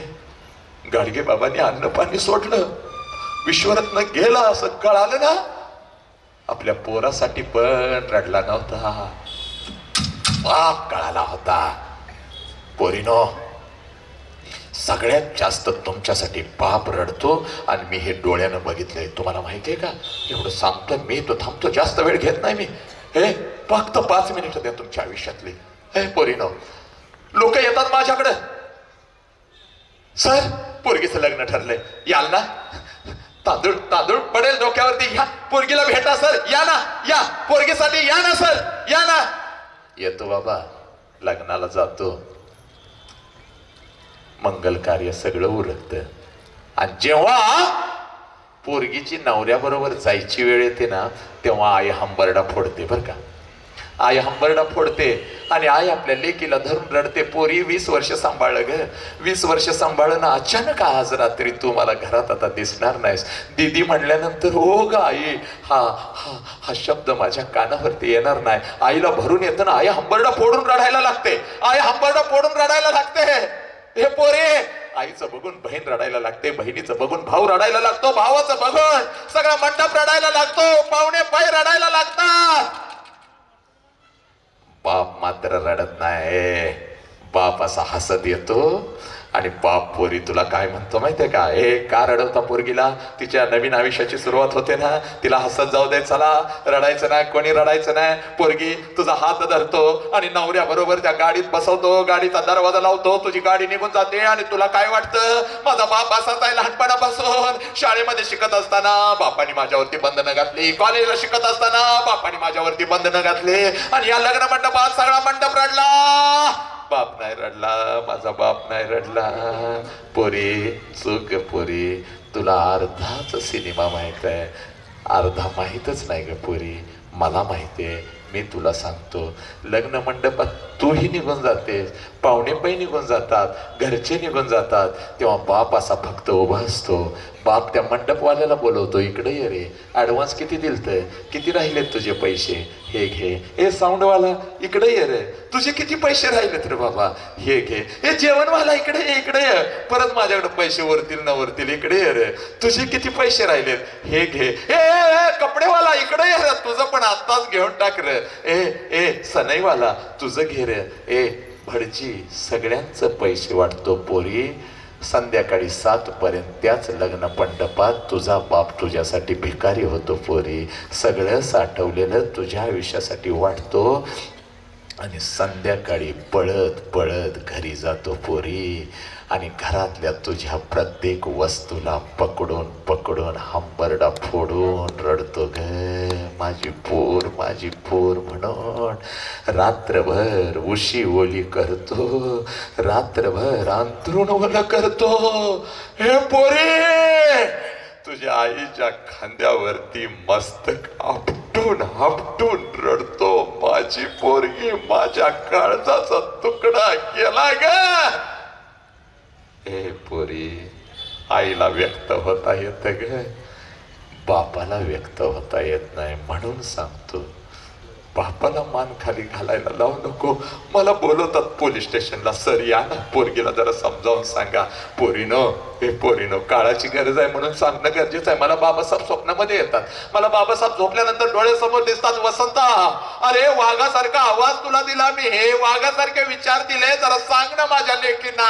म्हणून पोरीनो सांगतोय, पोलीस स्टेशनला मी जातो ना, तेव्हा तुमचा बाप असा पोलीस स्टेशनला उभा असतो, आणि जिथं उभा असतो ना, हे तिथली 1-2 फुटाची जमीन त्याच्या अश्रूनं भिजलेली असते पोरी. आणि पोलिसांना हंबरडा फोडून सांगत असतो, साहेब 2 दिवस झालं साहेब, माझी पोरगी माझी घरी आली नाही साहेब, काही पण करा साहेब, तिला शोधा साहेब, तिला शोधा साहेब. पोरीनो, या इंटरनेटच्या जगात, या फेसबुकच्या, या इन्स्टाच्या माध्यमातून कोण तर तुमच्या आयुष्यात 6 महिन्यासाठी येतो, आणि 20 वर्ष ज्या बापानं तळ हाताच्या फोडासारखं तुम्हाला जपलं, त्या बापाला पायाखाली घेऊन तुम्ही प्रेम म्हणून निघून जाता. पोरीनो, हे पोरीनो, तुमच्या शरीराचे 30 तुकडे केले जातात,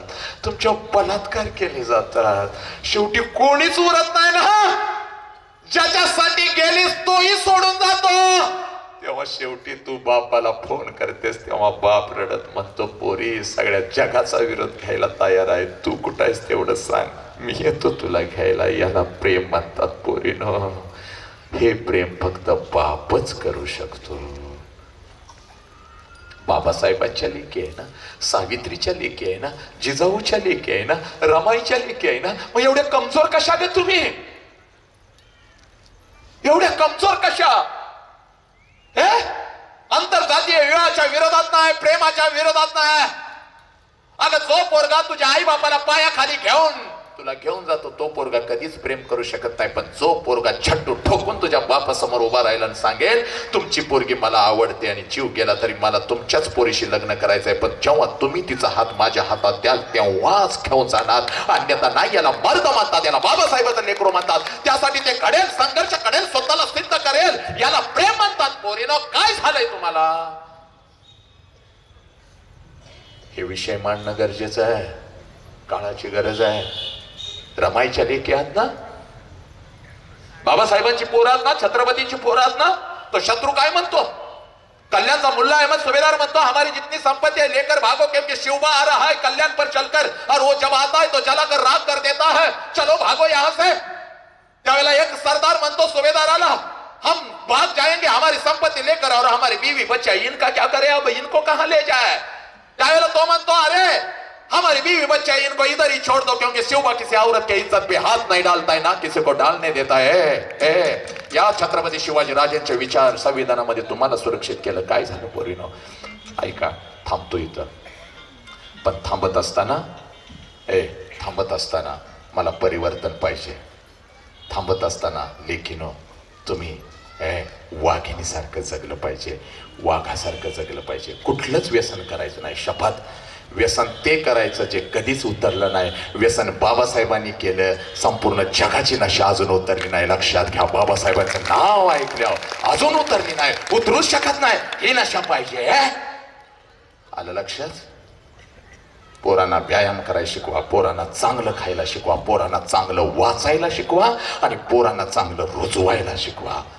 हा बाप आहे. तुम्हाला माहिती आहे का पोरीनो, मुंबईच्या झोपडपट्टीमध्ये मी जातो, अजूनही मुंबईच्या झोपडपट्टीमध्ये जातो, तिथं व्याख्यानं घ्यायला जातो, तिथं लेकीना माझ्या शिकवायला जातो, लेकीना सांगायला जातो. तिथली स्थिती माहिती आहे का? सकाळची शाळा असते, शनिवार असतो, सकाळची शाळा असते, म्हणून बाप बाप सकाळची शाळा असते म्हणून बाप पोरगीला म्हणतो 9 वाजता झोप का, सकाळी लवकर उठायचं आहे. 11-12 वाजता लाईट जाते, गरम व्हायला लागतं, पोरगीची झोप मोड होईल, उद्या सकाळची शाळा आहे म्हणून बाप उठतो लाईट गेल्यानंतर, हातात एक टॉवेल घेऊन लाईट येईपर्यंत तुला वारं घालत बसतो ग. लाईट आल्यानंतर फॅन सुरू झाला की मग जाऊन झोपतो, याला बाप म्हणतात.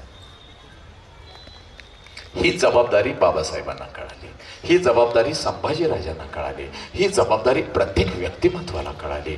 म्हणून हा महामानवांचा जागर. यस, 1 जानेवारी 23 प्रचंड बदल करायचा आहे, आनंदाने जगायचं आहे. मला इथं बोलवलं, खूप काही सांगायचं आहे. खरं तर इथून पुढं मी तणावमुक्त आनंदी जीवन काय असतं हे मला सांगायचं आहे, पण नियोजित कार्यक्रम आहे. पुढचा आता भीमगीतांचा आपला कार्यक्रम होईल, चळवळीचा, जाग व्हा, तो कार्यक्रम आपल्याला जगायचा आहे. पण या विचार मंचाच्या पात्रतेचं मला समजलं. 1000 किलोमीटरवरून दूर इथं मला बोलवलं, मी आलो, माझे विचार मांडले. पुन्हा कधी तर मग संविधान काय आहे, पुन्हा मग बाबासाहेबांचा जन्म कुठे झाला, काय, हे तुम्हाला सगळं वाचायला मिळेल. वाचा. पण आज मी जे पेरलंय ना त्याचा वटवृक्ष होते आणि पोरांना झोंजायला शिकवा. या विचार मंचाच्या पात्रतेचे तुम्ही मला समजलात, मला इथं बोलवलात लेकरांनो फोनवरती, मी आलो, खूप खूप धन्य झालो. आपल्या ऋणात राहणं पसंत करेन. यूट्यूबला वसंत हंकारे नावाने आहे, फेसबुकला वसंत हंकारे नावाने आहे, इंस्टाला वसंत हंकारे नावाने आहे. जगायचं कसं हेही मी त्यात सांगितलेलं आहे, आनंदी कसं राहायचं हेही मी त्यात सांगितलेलं आहे, रोज कसा व्यायाम करायचा, काय खायचं हेही मी सांगितलेलं आहे. आणि सगळं काय आयुष्यात पुन्हा मिळेल, हे आयुष्य मिळणार नाही हेही मी सांगितलेलं आहे. ते बघा आणि माझ्यासाठी काय कराल तर एकच करा, कधी बाबासाहेबांच्या समोर हात जोडले तर बाबासाहेबांना एकच आशीर्वाद मला द्यायला सांगा. कोणता आशीर्वाद? आपलं एक वसंत महाराष्ट्राचं पोरग जगभर सब मंगल है सब आनंद है हा नारा पेरतय, याचा आवाज असाच वाघासारखा राहू दे. एवढंच भगिनींनो माझ्यासाठी तुम्ही मागा आणि मी इथं थांबतो. वंदे मातरम. जय हिंद, जय भारत, जय भीम, जय शिवराय. सगळं काय आहे ते जय आहे, कारण तुम्ही आम्ही एक आहोत, बाबासाहेबांची लेकरं आहोत. सर्वप्रथम आपण भारतीय आहोत.